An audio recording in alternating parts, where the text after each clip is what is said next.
all. John Moeller here again with Get on the Track, just doing that data review from our session at COTA with your McLaren Senna. This is going to be the second sector. So this is going to be the bit breakdown of from turn 3 up to turn 8, leading up to turn 8. So just going to show you again here where I'm making time on you and where we can find time from your car. This is definitely a pivotal section here in terms of being able to find some gains. What you see here is I started out with about a 1.2, 1.3 second lead heading into turn 3, right about at the entry to the turn in for turn 3. And then at the end of that section, I've gained 1.4 seconds. So, 1.3 seconds, almost a second and a half. So big gains to be had here. And so definitely want to kind of work the breakdown here with you. So that said, we'll go ahead and dive in, take a look at it. As we're entering into turn 3, you can see, as I mentioned, I was already carrying a fair amount of speed coming out of turn 2 and along this runway here. We see those speeds start to come together, and that's because I am giving up some speed shortly after the apex of 3. So we talked about it, and I just want to, kind of as a reminder, and the beauty of the GPS map is that we can actually see it as we're coming down the straightaway between turn 2 and turn 3. Every time when we see when this white hash mark becomes visible, that's our indication that it's time to start turning the car in and making a nice smooth input to turn the car. So just want to call that out because it's easily visible in the GPS. So when we see this white after the section of red on the left side, that's our visible indicator that, hey, it's time to turn in and head for that apex of turn 3. So we turn into turn 3. As we both come in there, you can see that, as I mentioned, I'm starting to sacrifice that speed. And so right as I get to this section, this is this short section where my wheel goes straight between turn 3 and turn 4. In that section, I apply a little bit of brake here, and I actually give up a little bit more speed. I'm actually slightly slower here than you are, but what that allows me to do is it allows me to get a little bit more grip on the front end of that car and backside that corner just a little bit more. And you can see that from the line here, right? So you, because you don't sacrifice that speed, it drives you a little bit to the left here because you don't have the front grip that you need in order to bend that car back to the right-hand side here.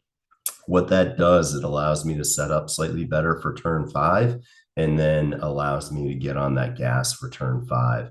So as I'm coming through here, what you're going to see is I give up a little bit of speed early, and you can see that I actually lose a very little bit of time to you here. I lose maybe a tenth of a second there as I give up that speed. But then you start to see the big separation here with me starting to apply that throttle, right? So I've hit the brake here, and then my throttle starts to go down as I'm coming through turn 4 and taking that small bite out of turn 5.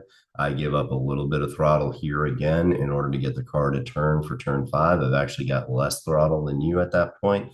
But then we see a pretty sharp application of that throttle going out to turn 6 and really getting a fair amount of drive out of that car as I run into here. And we see that in the separation of our speeds as well. This area under the curve here on the red line near the green line, we see that speed. We're seeing basically 7-8 miles an hour of speed differential here. And that's allowing me to really carry some speed and gain some significant time on you. We can see that area under the curve.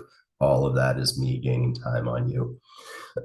As I come into turn 6, again, this is a braking event for me here. You can see my speed drop, even though we don't have the brake pressure. That's a slight brake application for me in order to be able to get that car to bite, in order to get that front end to get some grip in turn 6. And that allows me to just tuck that car in slightly tighter here. It's a conscious decision on my part in order to be able to pull that car slightly closer to the curbing here near the gantry, right? So this is literally, I consider this the apex point for turn 6. I try to get that car relatively close here. and then hang it relatively close on this right hand side in order to be able to set up for turn 7 and that apex on turn 7.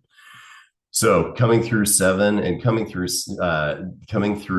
the second part of 6 and then the entry to 7, take a look in the difference at the difference in our pedal positions and our throttle position. So for you, this is a more active event with your throttle position or your pedal position versus I'm really smooth through here. And what I'm attempting to do here is keep those tires in contact, keep a nice smooth platform for the car through this transition. As we transition from right to left, I'm smooth on that throttle and I'm allowing that car to settle, take a set, and really keeping that front rear weight transfer neutral so that the car is just holding grip equally on the outside tires here versus manipulating the car with the throttle position, which you're doing here. So it's smooth throttle application all the way through here. And what we see, right, is we can even see how that influences my speed through here. So coming through turn 6, exiting turn 6 and leading into turn 7, we can see that I've got a pretty fair separation between you. I'm at 82, 81. Again, that's almost 10 miles an hour, so it's very significant. What we see next is we see our speeds close and get closer as we come through the apex here. But then we see a slight gap here leading up to turn 8. And we see the difference here. I'm delaying that throttle application a little bit. And I suspect I could be more aggressive if I was pushing the car really hard.